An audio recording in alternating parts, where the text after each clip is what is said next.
Hello students, BA part second, paper first, नीति शास्त्र। आज का हमारा विषय है मूल्य। मूल्य का नीति शास्त्र में बहुत महत्व माना गया है। मूल्य शब्द किसी भौतिक वस्तु अथवा मानसिक अवस्था के उस गुण का बोध कराता है जिसके द्वारा मनुष्य की किसी आवश्यकता या इच्छा की तृप्ति होती है या पूर्ति होती है।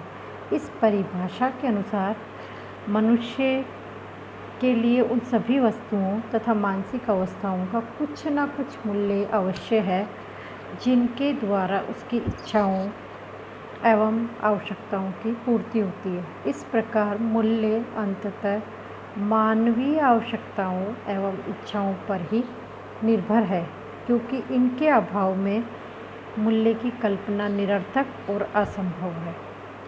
दूसरे शब्दों में, यदि मनुष्य की कुछ आवश्यकताएं तथा इच्छाएं न होती तो उसके लिए किसी भी वस्तु अथवा मानसिक अवस्था का कोई मूल्य नहीं होता। मूल्यों को दो वर्गों में विभाजित किया गया है। नंबर 1 साधन मूल्य और नंबर 2 साध्य मूल्य। पहले हम बात करते हैं साधन मूल्य की।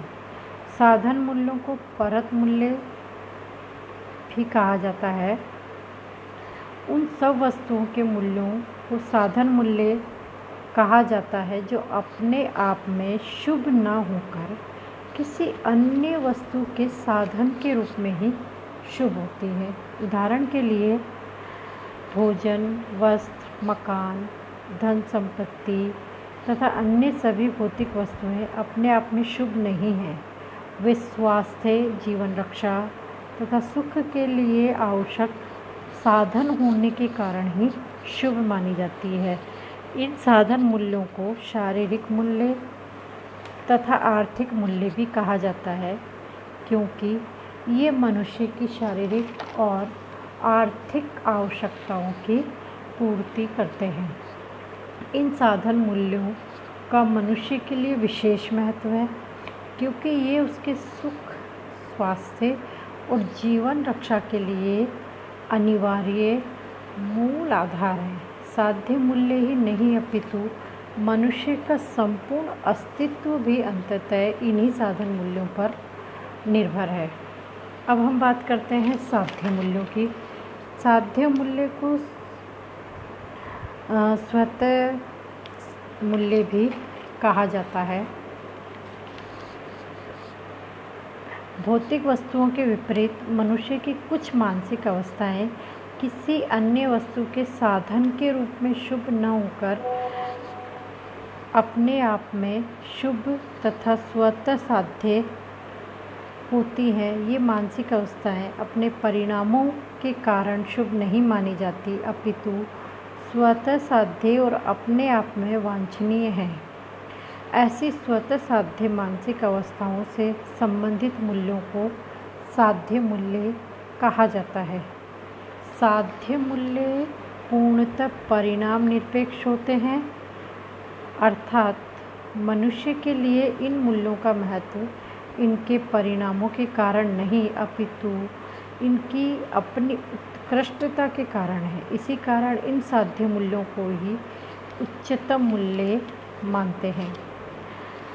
उनके मतानुसार ये साध्य मूल्य मनुष्य की जिन मानसिक अवस्थाओं से संबंध है या संबंधित है, उनका शुभत्व व्यक्ति, देश, काल और परिस्थितियों पर निर्भर नहीं होता। वे सबके लिए सदैव एवं सर्वत्र शुभ तथा वांछनीय होती है। मनुष्य की कौन सी मानसिक अवस्थाएं अपने आप में शुभ एवं वांछनीय है, इस संबंध में विचारकों में बड़ा मतभेद है। उदाहरण के लिए प्लेटो तथा अरस्तु जैसे दार्शनिक ज्ञान अथवा चिंतन को ही स्वतः साध्य शुभ मानते हैं। बेंथम, मिल, सिज़विक आदि दार्शनिक सुख अथवा आनंद को अपने आप में शुभ और वांछनीय मानते हैं। कांट की बात करें तो कांट के मतानुसार शुभ संकल्प अपने आप में शुभ तथा वांछनीय है। स्वतः साध्य शुभ के संबंध में मूर का मत उक्त सभी दार्शनिकों से भिन्न है। उन्होंने अपनी पुस्तक प्रिंसिपिया एथिका में कहा है कि सुंदर वस्तुओं की अनुभूति में मनुष्य को जो आनंद प्राप्त होता है वह अपने आप में शुभ है तथा पारस्परिक मैत्री एवं स्नेह में मनुष्य को जिस आनंद की प्राप्ति होती है वह अपने आप में शुभ तथा वांछनीय है। अब हम भारतीय दार्शनिकों पर विचार करें तो भारतीय दर्शन के अनुसार सत्यम शिवम सुंदरम अर्थात सत्य, कल्याण, सौंदर्य ही स्वतः साध्य शुभ है।